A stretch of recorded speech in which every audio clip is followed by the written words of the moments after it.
श्री शिवाय नमस्तु भीम हर हर महादेव। स्वागत है आपका हमारे चैनल एस्ट्रो ओम पर। दोस्तों, आप सभी लोगों को आज इस रंग भरे प्रदोष व्रत की बहुत बहुत हार्दिक शुभकामनाएं। दोस्तों, प्रदोष व्रत तो हर महीने आता है, पर रंग भरा प्रदोष व्रत या होली का प्रदोषण व्रत साल में सिर्फ एक बार आता है और इस दिन का महत्व भी बहुत ही ज्यादा बड़ा होता है। और ये दिन होता ही भगवान शिव जी को प्रसन्न करने के लिए है, क्योंकि पहली बात तो प्रदोष व्रत का जो दिन होता है वो भगवान शिव जी को प्रसन्न करने के लिए एक बहुत अच्छा दिन होता है। और इस दिन का जो एक समय होता है, शाम का समय, प्रदोष काल का समय, ये तो भाई बहुत ही उत्तम समय होता है भगवान जी को प्रसन्न करने के लिए। इसीलिए दोस्तों, आज इस वीडियो में हम आप लोगों को इस रंग भरे प्रदोषण व्रत के दिन किए जाने वाला एक शमी पत्र रात 9:15 वाला उपाय समझाने वाले हैं। ये उपाय कोई पुराना उपाय नहीं है, बल्कि ये उपाय पंडित जी ने अपनी अभी की कथा में बताया है, जो कि रेवाड़ी में यहाँ पर चल रही है। इसलिए आप लोगों को इस उपाय को जरूर सुनना है और जरूर करना है, क्योंकि जब पंडित जी कोई नया उपाय बताते हैं तो भाई उस उपाय का फल हमें निश्चित ही बहुत बड़ा होकर मिलता है। तो ये जो उपाय है, इस उपाय का नाम आप कह सकते हो कि एक शमी पत्र रात 9:15 वाला ये उपाय है। इसीलिए इस मौके को आपको अपने हाथ से नहीं जाने देना चाहिए और इस एक शमी पत्र और रात 9:15 वाले उपाय को जरूर करना चाहिए। ये उपाय एक ही है, बस इस उपाय का नाम कुछ इस प्रकार से है। अब सबसे पहले ये हम लोग ये समझ लेते हैं कि इस उपाय को आपको करना किस लिए है। तो देखो, इस उपाय को आप लोगों को अपने जीवन की दुख और परेशानियों को दूर करने के लिए करना है। आप जीवन में किसी भी प्रकार की दुख और परेशानी चल रही हो, चाहे वो धन से जुड़ी हुई हो, चाहे वो रोग और बीमारी से जुड़ी हुई हो, चाहे घर में किसी की नौकरी ना लग रही हो, चाहे घर में किसी का कोई भी बड़ा काम हो जो कि उसमें सफल ना हो पा रहा हो, वही अपने हर काम के लिए आप लोग इस प्रदोष व्रत वाले इस उपाय को कर सकते हो। ये बात पंडित जी ने जो है खुद यहाँ पर अपनी अभी की कथा में यहाँ पर बताई है। तो विशेष रूप से अगर आप इस उपाय को करना चाहते हो तो धन प्राप्ति के लिए कर सकते हो, नौकरी, व्यापार, बिजनेस को बढ़ाने के लिए कर सकते हो, या आप जिस भी काम को शुरू करने जा रहे हो उस काम में अगर आपको सफलता तो उस काम के लिए भी कर सकते हो। तो अब हम समझते हैं इस एक शमी पत्र वाले उपाय को आप लोगों को करना कैसे है, किसको करना है, किस समय करना है और कब करना है। देखिए, सबसे पहली चीज आप ये समझ लीजिए कि ये वाला जो उपाय है ये सिर्फ प्रदोषण व्रत के दिन का है। इसके अलावा और कभी आप इस उपाय को नहीं कर सकते। और जब बात आ जाए रंग पर प्रदोषण व्रत के दिन की, तो भाई इससे अच्छी बात और कोई हो ही नहीं सकती। तो भाई आप लोगों को करना क्या है? सबसे पहली चीज हम ये जान लेते हैं कि इस उपाय को करना किसको है। तो देखिए, इस उपाय को घर के सभी सदस्यों को करने की जरूरत नहीं है। घर कोई भी एक मुख्य सदस्य इस वाले उपाय को कर सकता है, पर वो मुख्य सदस्य होगा कौन सा? तो देखिए, विशेष रूप से अगर हम बताएं तो घर की जो बड़ी माताएं बहनें होंगी, उन माताओं बहनों में से कोई भी एक माता बहन इस वाले उपाय को अपने पूरे घर परिवार की सुख और शांति के लिए, धन प्राप्ति के लिए, काम को सफल बनाने के लिए कर सकती है ना। मुख्य रूप से अगर किसी कारणवश घर में माताएं बहनें उपस्थित ना हो या वो उपाय ना कर पा रही हो, तो फिर घर का कोई बड़ा मुख्य व्यक्ति भी, चाहे वो पुरुष ही क्यों ना हो, वह भी इस उपाय को कर सकता है पूरे मन और पूरे विश्वास से, और इस उपाय का फल ले। अब दोस्तों, बात आती है कि इस उपाय को करने का जो समय है वो क्या है।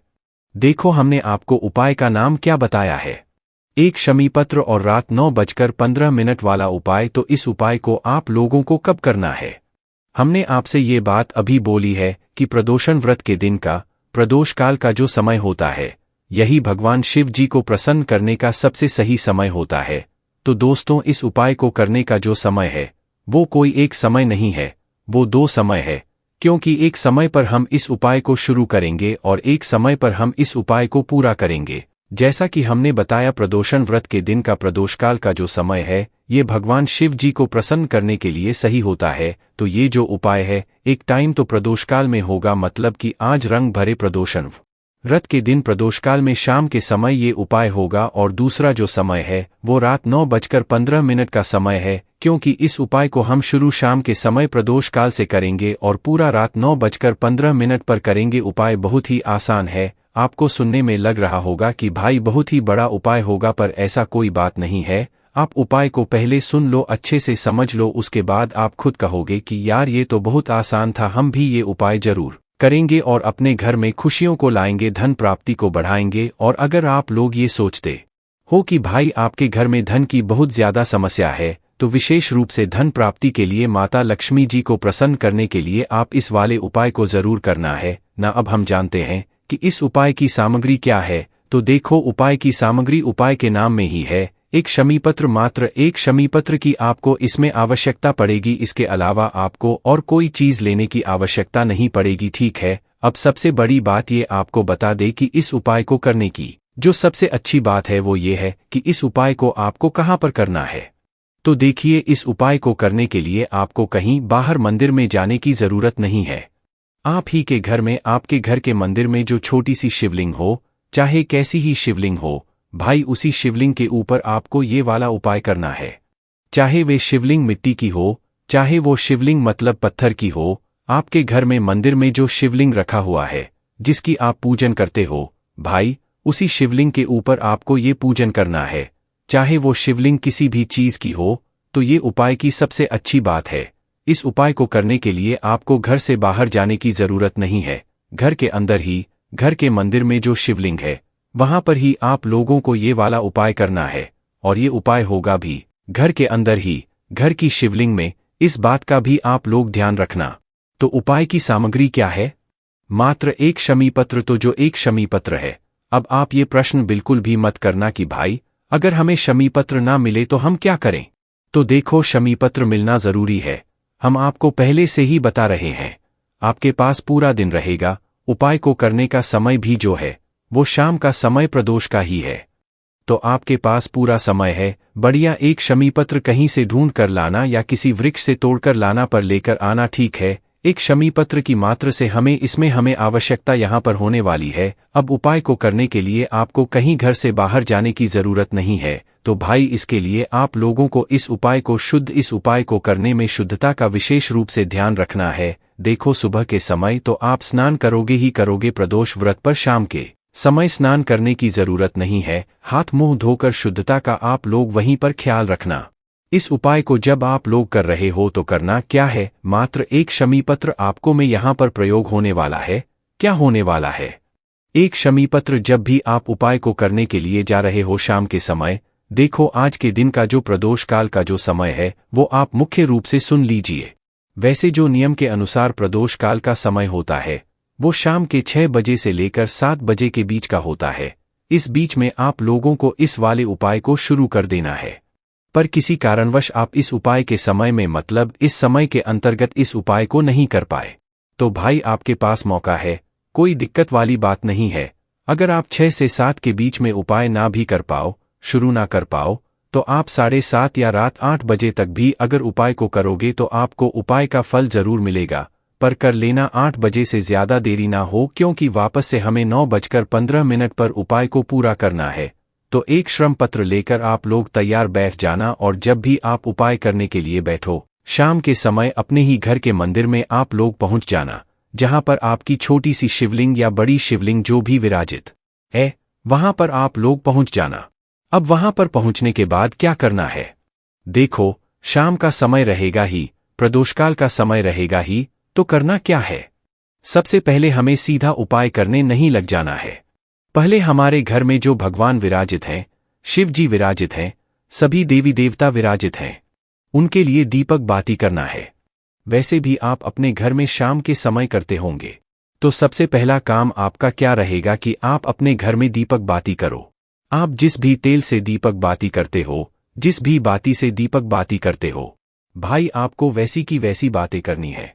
इसमें इसका उपाय में अलग से आपको कुछ भी काम नहीं करना है।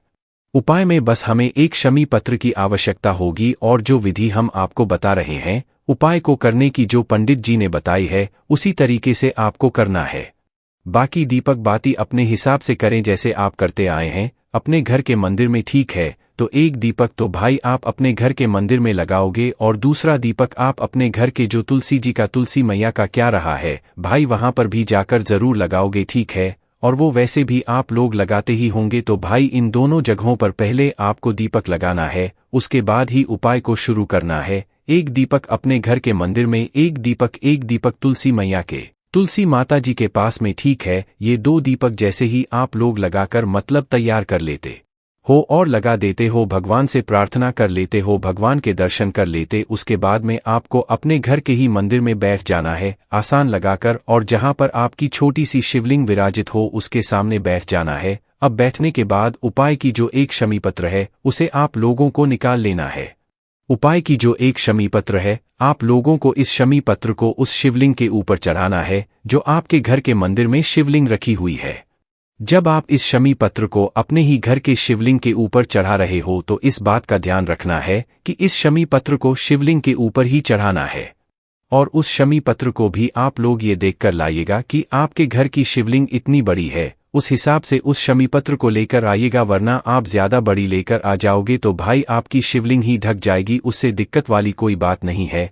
आपको जैसे ही शमी पत्र मिल जाए आप वैसे ही लेकर आए और उपाय को कर ले, ठीक है। तो इस एक शमी पत्र को अपने ही घर में जो शिवलिंग विराजित है उसके ऊपर आपको भगवान शिवजी का नाम लेते हुए इस बोलकर इसको समर्पित कर देना है, ठीक है। जैसे ही आप इस शमी पत्र को अपने घर की शिवलिंग के ऊपर समर्पित करते हैं उसके बाद में भगवान से हाथ जोड़कर अपनी वह आपको मनोकामना बोलना है, जिस मनोकामना के लिए आप लोग अपना यह वाला उपाय कर रहे, अपने घर में धन प्राप्ति के लिए, चाहे सुख और शांति के लिए, चाहे आपके घर में किसी की अगर नौकरी नहीं हो रही है या इंटरव्यू नहीं निकल रहा है, उसके लिए प्रार्थना करने के लिए कर रहे हो तो भाई उसके लिए मनोकामना बोलना। चाहे आपके घर में किसी का ऐसा कोई काम है जिसमें वो सफल नहीं हो पा रहा है, या कोई नई चीज शुरू की है और उसमें सफलता चाहिए, तो भाई उसके लिए आप लोग प्रार्थना करना, मतलब कि जो आपकी मनोकामना हो, विशेष रूप से धन प्राप्ति की, तो उसकी आप लोग प्रार्थना करना भगवान से, और प्रार्थना करके आप लोग भगवान को धोख देकर वहां से उठ जाना। अब आप कहोगे कि भाई यहाँ पर तो उपाय पूरा, आप तो कह रहे थे कि भाई 9:15 तक उपाय चलेगा, तो देखो यहाँ पर टेंशन मत लो, अभी उपाय पूरा नहीं हुआ है। अभी शाम के समय मतलब 6 से 7 के बीच में या 7 से 8 के बीच में मात्र आपको इतना ही काम करना है। एक शमी पत्र को अपने घर के शिवजी की शिवलिंग के ऊपर चढ़ा देना है और अब उठकर बाकी के आपको अपने घर के काम कर लेने हैं, क्योंकि शाम के समय माताओं बहनों को बहुत सारे काम रहते हैं। तो बस इतना सा काम करके शाम के समय आज प्रदोष व्रत के दिन ही आप लोगों को क्या करना है कि अपने घर के बाकियों के काम करने लग जाना है। और जैसे ही रात 9:15 का समय होने वाला हो, वक्त आप लोग वापस से अपने ही घर के मंदिर में पहुंच जाना जहां पर अभी आपने उपाय को किया था, ठीक है। एक काम आपने कब कर लिया, शाम के समय प्रदोष काल में शनिपत्र चढ़ा दी। अब जो दूसरा काम करोगे वो रात 9:15 से कुछ समय पहले अपने ही घर के मंदिर में पहुंच जाओगे जहां पर आपने शमी पत्र को समर्पित किया हुआ है, ठीक है। जैसे कि 9:15 का जो है ये उपाय है, तो आपको 9:10 पर अपने ही घर के मंदिर में पहुंच जाना है, और 5-10 मिनट या 2-3 मिनट जब भी आप लोग पहुंच जाओ अपने घर के मंदिर में, मतलब अपने काम वगैरह से सबसे फ्री होकर, तो 2-3 मिनट भगवान शिवजी के नाम का जाप करना। जैसे ही रात 9:15 का समय पूरा होता है, बिल्कुल करेक्ट ध्यान रखना, अपने साथ में घड़ी रखना या सामने समय को चला लेना। रात 9:15 का जैसे ही समय होता है, उसी समय पर बिल्कुल आपने जो शविपुत्र शाम के समय अपने घर की शिवलिंग पर चढ़ाई हुई थी, इस शवपुत्र को आपको भगवान से निवेदन करके विनती करके वापस से उठा लेना है। बिल्कुल रात के 9:15 का ये विशेष समय होता है, और इसी समय आपको भगवान से प्रार्थना करते हुए इस एक शवपुत्र को शिवजी के शिवलिंग के ऊपर से उठा लेना है। और उठाने के बाद इस एक शमीपत्र को आपको किसी अच्छे शुद्ध पात्र में रख देना है, या तो छोटी सी कटोरी ले लेना या कोई भी पात्र ले लेना, उसके अंदर इस शवपत्र को रख देना है, ठीक है।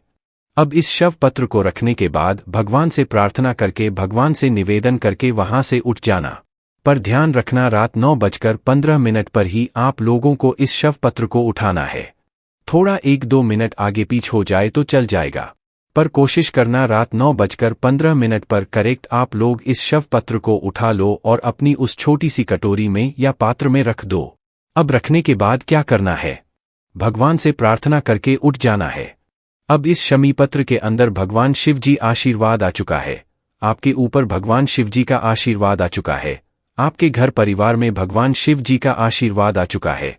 अब आप इस स्वामी पत्र को अगर अपने घर में धन समृद्धि के लिए कर रहे थे, धन प्राप्ति के लिए कर रहे हैं, तो इसी को इस समय पत्र को अपने ही घर में भगवान शिव जी का नाम लेते हुए रख दीजिए, किसी भी शुद्ध स्थान पर, अच्छे स्थान पर अगर आप इस उपाय को किसी भी अपने घर में इंटरव्यू या नौकरी वाले व्यक्ति के लिए कर रहे तो भाई जब भी वो नौकरी या इंटरव्यू के लिए जाए तो इस एक शमी पत्र को उसके आगे की शर्ट की जेब में रख दें और उससे कह दें कि आप जाओ इंटरव्यू देने, अब तुम्हारे साथ भगवान शिव जी का आशीर्वाद है।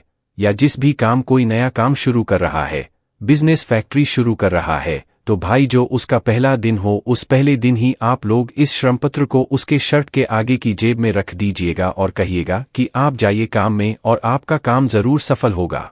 पर दोस्तों इस उपाय को करने में एक बात है कि ये उपाय एक शमी, एक प्रदोषण व्रत नहीं बल्कि 4 से 5 प्रदोष व्रत तक करना है। 4 प्रदोष व्रत तक करना है या तो 5 प्रदोष व्रत तक करना है, वो आपके ऊपर है। 4 से 5 प्रदोष व्रत तक कम से कम आप लोगों को इस वाले उपाय को करना है। पर उपाय का प्रयोग आप पहले ही मतलब प्रदोषण व्रत से कर सकते हो, पहले ही शमी पत्र से कर सकते हो, जैसे अभी आपको उपाय बताया है। इसी तरीके से आपको पूरे 5 प्रदोष व्रत तक जो है एक एक स्वामी पत्र को इकट्ठा करना है और अपनी उसी कटोरी में रखते जाना है, क्योंकि ये शमी पत्र के अंदर भगवान शिव जी का आशीर्वाद आता जाएगा। जैसे कि आपने 2 प्रदोषण व्रत किया और 2 स्वामी पत्र आपके पास आ गए हैं, तो जब भी आप काम के लिए जाओ तो भाई अपने 2 स्वामी पत्र अपने आगे की शर्ट की जेब में रखकर चले जाना है। घर के लिए कर रहे हो तो घर ही में उन्हें रखे रहने देना है। तो इस तरीके से आपको इसी विधि से 4 से 5 प्रदोष व्रत तक आप लोगों को जो है इस उपाय को करना है और इस समय पत्र का इस तरीके से आपको उपयोग करना है। बस दोस्तों यहाँ पर ये वाला पूरा हो जाता है। बाकी दोस्तों इस उपाय करने में अगर आपको कोई भी दिक्कत समस्या आती है तो कमेंट करके पूछ सकते हैं। श्री शिवाय नमस्तुभ्यम, हर हर महादेव।